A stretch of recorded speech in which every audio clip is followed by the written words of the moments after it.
નમસ્તે, અમે ધોરણ 7ની દીકરીઓ તમારી સમક્ષ પૂર્ણાંકનું ગીત રજૂ કરીશું. પૂર્ણાંકોની દુનિયામાં જાણી શીખીએ આજે વાત નિરાળી. પૂર્ણાંકોની દુનિયામાં જાણી શીખીએ આજે વાત નિરાળી. શૂન્ય વચ્ચે ઊભું રહે ધન અને ઋણ બંને કહે. શૂન્ય વચ્ચે ઊભું રહે ધન અને ઋણ બંને કહે. 1 2 3 ધન સંખ્યા કહેવાય, 1 2 3 ઋણ સંખ્યા કહેવાય. 1 2 3 ધન સંખ્યા કહેવાય, 1 2 3 ઋણ સંખ્યા કહેવાય.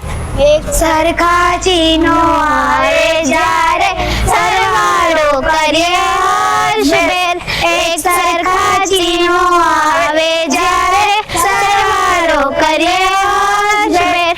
જુદા જુદા ચિહ્નો મળે સાથે બાદબાકી કરીએ નિયમ પ્રમાણે. જુદા જુદા ચિહ્નો મળે સાથે બાદબાકી કરીએ નિયમ પ્રમાણે. ઋણ અને ઋણનો ગુણાકાર ધન બને છે વારંવાર.